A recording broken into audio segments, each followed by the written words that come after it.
Ferme la porte. Nous devons parler.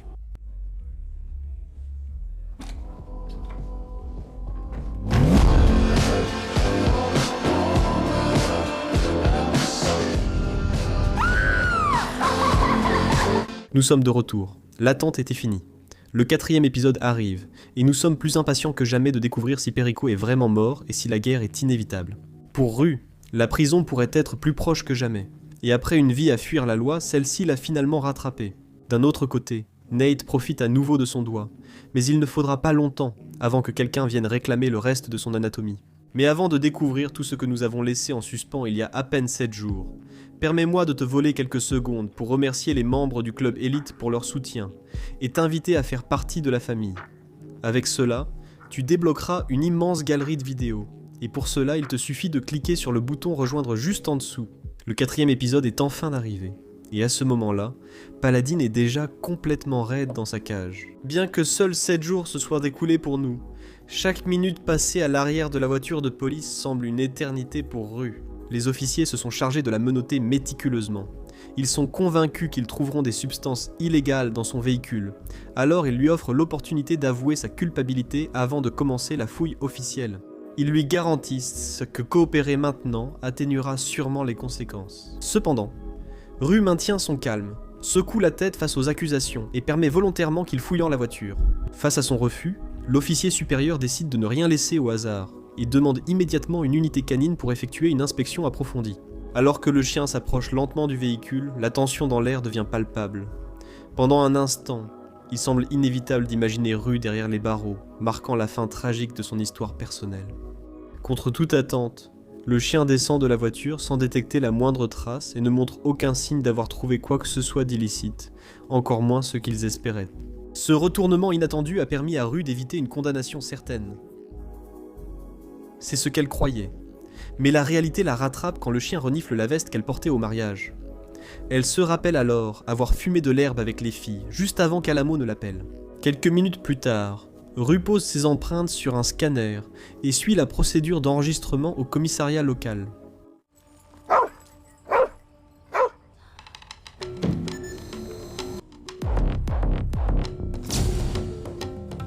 Dans la veste, il n'y avait que quelques grammes, à peine sa réserve personnelle. Les officiers soupçonnent qu'elle est liée d'Alory.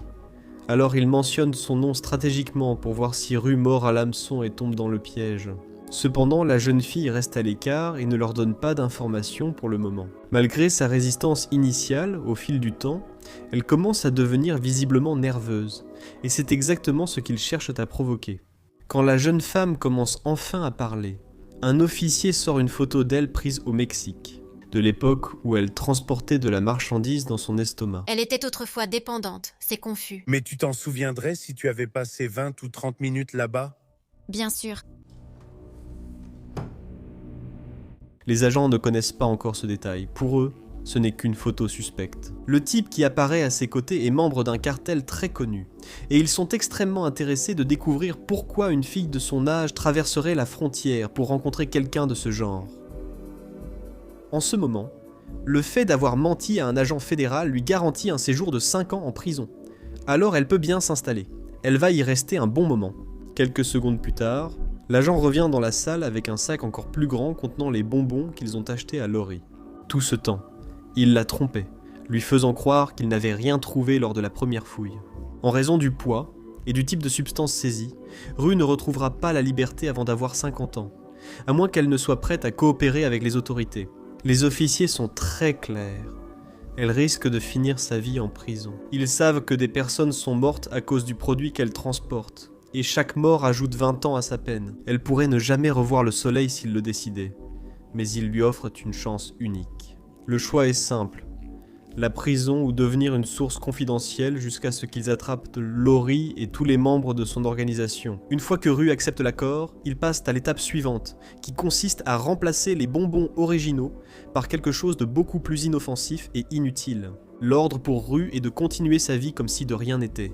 Ils la contacteront lorsque ce sera nécessaire. Ce même après-midi, elle retourne au club avec Alamo, qui n'est pas du tout content du retard, mais ne se méfie pas d'elle, du moins pour le moment.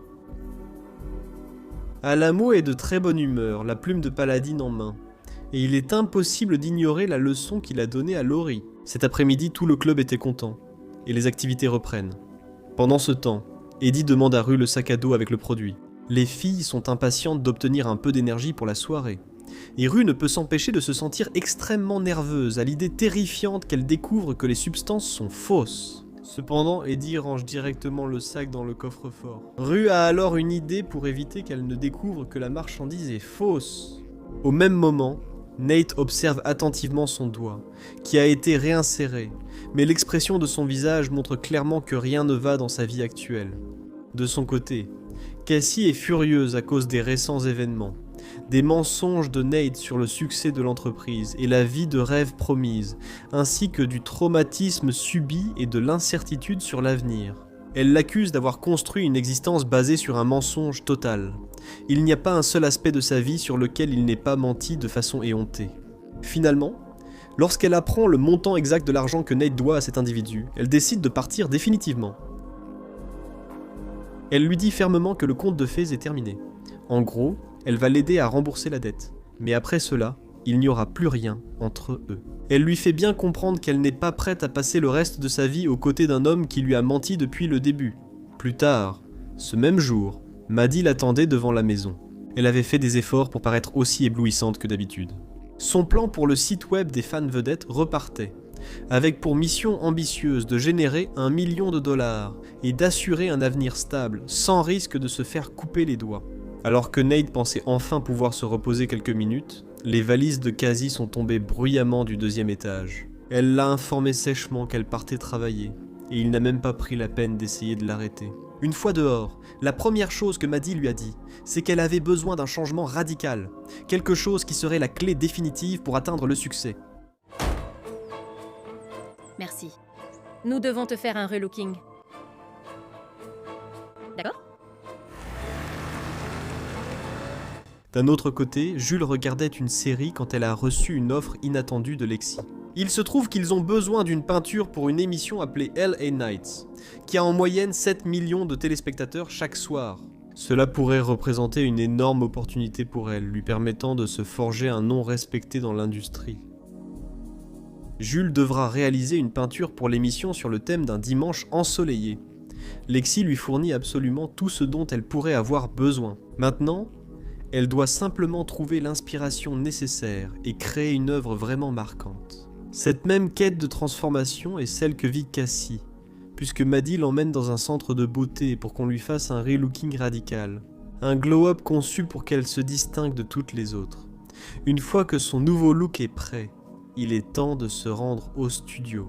Pendant ce temps, on peut voir la peinture de Jules être soigneusement transportée jusqu'au plateau de tournage. Cependant, au moment précis où l'œuvre est dévoilée pour la répétition, quelqu'un appelle la chef de Lexi pour l'informer qu'il y a une urgence critique sur le plateau de LA Nights. Ensuite, on voit Lexi conduire à toute vitesse vers l'endroit pour inspecter la peinture, qui s'avère être esthétiquement très belle. Si l'on ignore le fait qu'elle inclut une douzaine de femmes avec des saucisses prenant des poses extrêmement expressives partout, Lexi n'a aucune idée de ce qui s'est passé. Elle a explicitement demandé à Jules de peindre un pique-nique dominical, mais le résultat est complètement fou. L'œuvre contient de l'herbe, mais le vrai problème est le sujet, voire morbide, du reste. Dehors, Jules attend avec impatience de bonnes nouvelles, confiant que tout le monde a aimé sa peinture. Cependant, à l'intérieur du studio, c'est le chaos absolu. L'équipe doit résoudre ce problème immédiatement, car le temps pour commencer le spectacle s'épuise rapidement.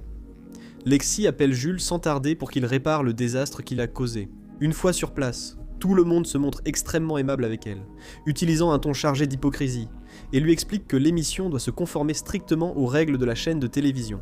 Par conséquent, il lui exige de se débarrasser de toutes les saucisses dans la peinture et de le faire le plus rapidement possible. Comme Jules refuse catégoriquement d'enlever les saucisses, en argumentant qu'elles sont l'essence même de son art, la scène est définitivement annulée.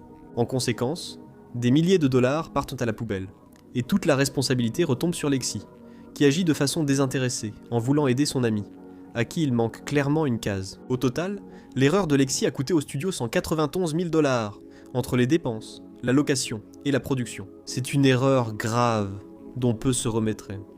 Mais sa patronne lui fait encore confiance, et ne la licencie pas immédiatement pour cette raison.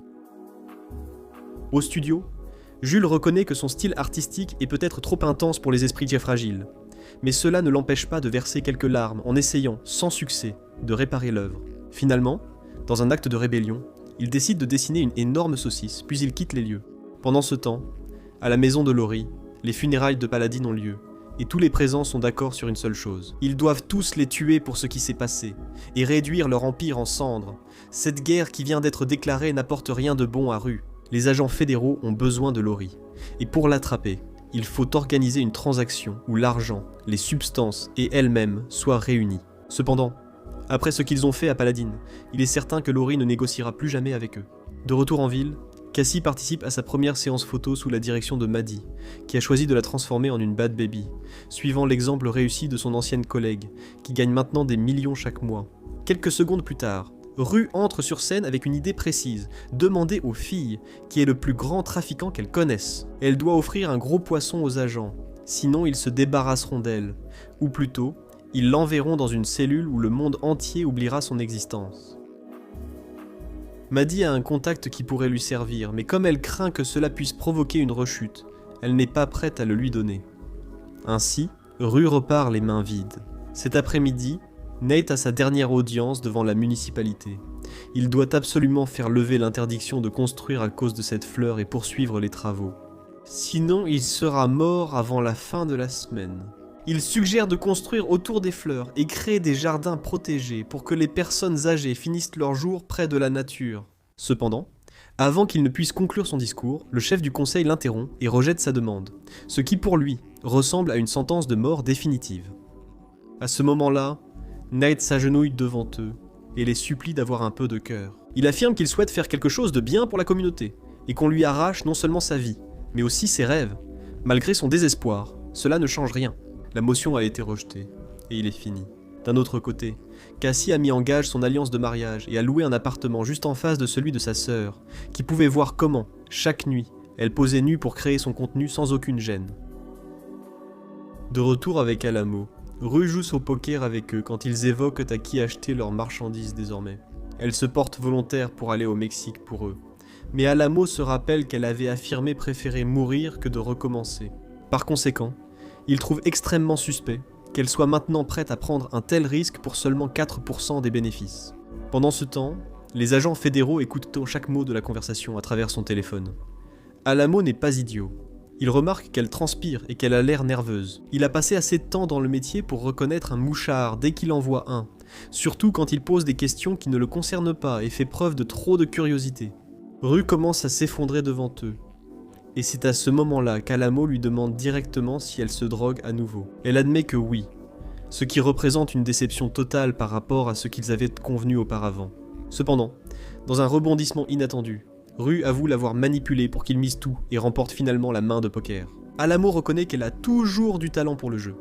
Mais une seconde plus tard, il frappe violemment sur la table pour lui faire comprendre que personne dans son entourage ne consomme de substances et qu'il ne compte pas le tolérer. Il lui conseilla froidement de régler ses affaires sans tarder. Rue lui promet solennellement que cela ne se reproduira plus. Pendant ce temps, au bureau, les agents se rendent compte que la jeune femme a failli finir dans un sac mortuaire à cause d'eux, ce qui n'aurait pas du tout été pratique pour leur plan. Merde, Bishop. Ils t'ont foutu une putain de raclée.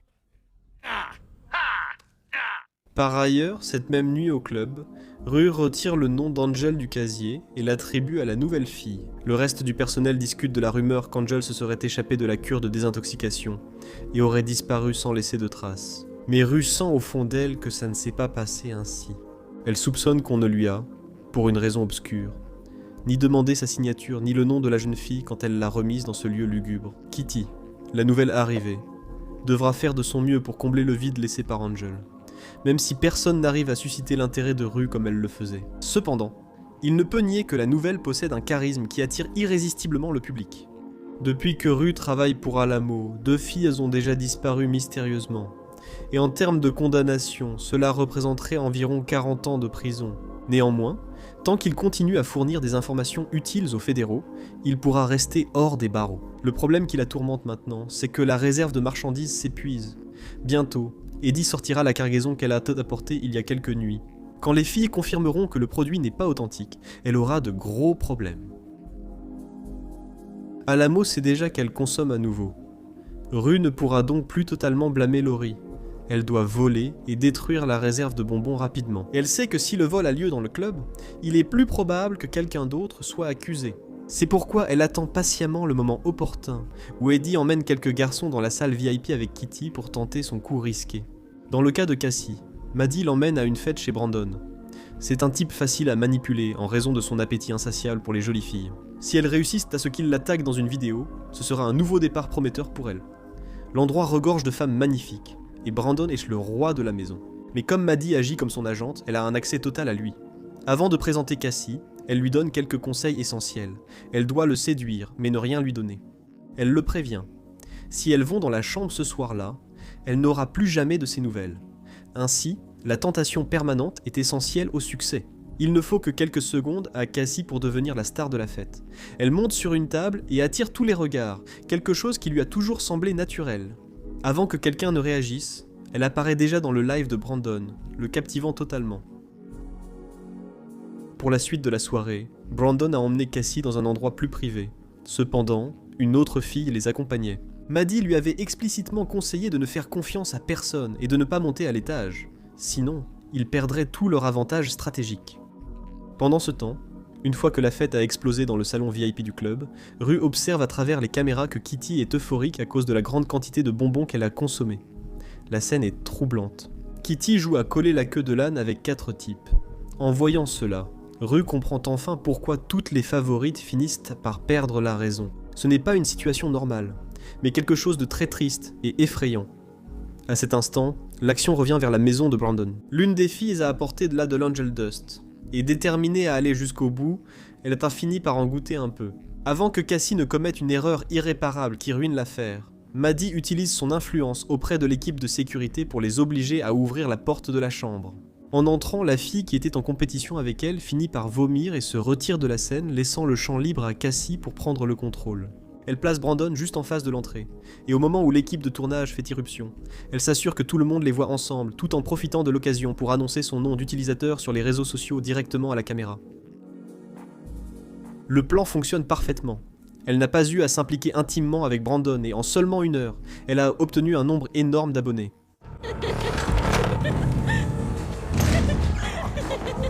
Et Brandon, qui est ta nouvelle amie. D'accord, allez, allons-y. C'est juste moi, Cassie, et c'est mon pseudo. De retour avec Rue, elle tombe sur Kitty dans la salle de bain. La jeune fille a l'air dévastée. Elle tremble, et il est évident qu'elle n'est pas d'accord avec ce qui se passe. Cependant, Kitty sait très bien ce qui arrive à ceux qui essaient de quitter le business. Alors elle se contente d'affirmer que tout va bien. Elle retouche son maquillage, puis revient à son poste. La mauvaise nouvelle, c'est que Rosalia, mieux connue sous le nom de Magic, a entendu Rue suggérer à Kitty qu'elle pourrait l'aider à s'échapper de ce monde. C'est extrêmement dangereux. Si Magic décide de la dénoncer, les conséquences pour Rue seraient fatales. À ce moment-là, on voit que Magic se dirige directement vers Eddie pour l'informer de ce qu'elle vient d'entendre. Elle est absolument fidèle à l'entreprise et à Alamo. Tous deux concluent qu'ils doivent prendre des mesures contre Rue, car il est évident qu'elle cache quelque chose et rien de bon ne peut en sortir. Quelques minutes plus tard, Rue entre dans le bureau d'Eddie, qui l'accueille d'un regard suspicieux. Elle essaie de prendre son téléphone et de sortir rapidement de là, mais il la saisit fermement par le bras, la retenant immobile tout en la fixant intensément pendant quelques secondes tendues. À cet instant précis, son téléphone commence à sonner, et le nom de maman apparaît sur l'écran. Cependant, il est clair qu'il s'agit des agents fédéraux, car la véritable mère de Rue ne veut plus avoir aucun contact avec elle depuis des années. Au fond, Magic attend avec impatience le moment où elle brisera sa mascarade et prouvera qu'elle est une traîtresse, mais Rue ne faiblit pas. Si elle ne s'est pas pliée devant Alamo, elle ne le fera pas devant Magic. Une fois qu'elle répond au téléphone, l'agent l'informe de tout ce qu'ils ont pu entendre grâce au micro. Il l'avertit qu'elle doit discréditer Magic pour que la faute retombe sur elle. À cet instant précis, Rue remarque un détail crucial. Magic a laissé le cadenas de son casier ouvert, ce qui n'arrive jamais dans sa routine, et c'est une occasion de la faire accuser. À peine Rue raccroche, Eddie lui ordonne sèchement de fermer la porte, disant qu'ils doivent parler sérieusement. Je t'aime aussi. Ferme la porte. Nous devons parler.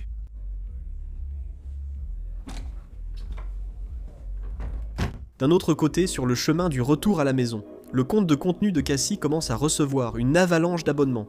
Donc, en gros, c'est de l'argent qui tombe du ciel pour les deux. Pendant les minutes suivantes, Rue et Magic s'engagent dans une violente dispute. Les insultes fusent sans relâche. Cependant, le vrai danger ne se trouve pas à l'intérieur du club, mais à l'extérieur, où 2 hommes armés sont arrivés et sèment le chaos, obligeant tous les gardes à sortir pour tenter de maîtriser la situation.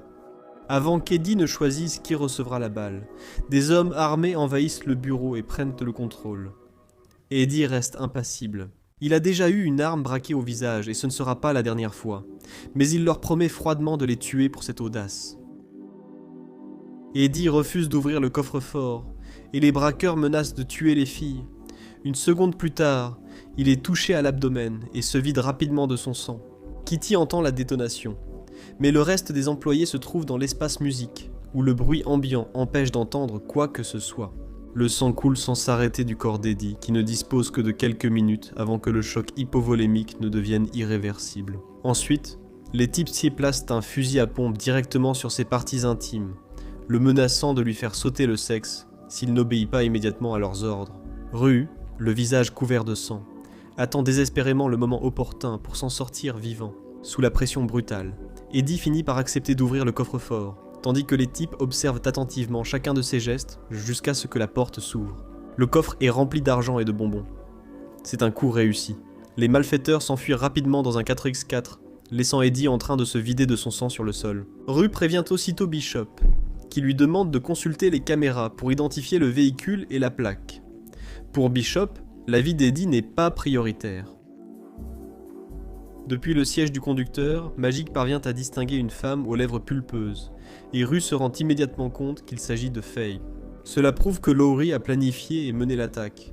C'est pourquoi ils n'ont pas tué Rue, ayant encore de l'affection pour elle. Rue reste aux côtés d'Eddie pendant que la vie le quitte et que le sang continue de s'écouler de son corps. Pendant ce temps, Bishop se prépare méticuleusement à riposter et à se venger. Cependant, pour connaître le dénouement de cette situation, nous devrons attendre 1 semaine de plus. Alors, à la prochaine, et n'oubliez pas de laisser votre commentaire sur ce que vous avez pensé de ce rebondissement dans l'histoire.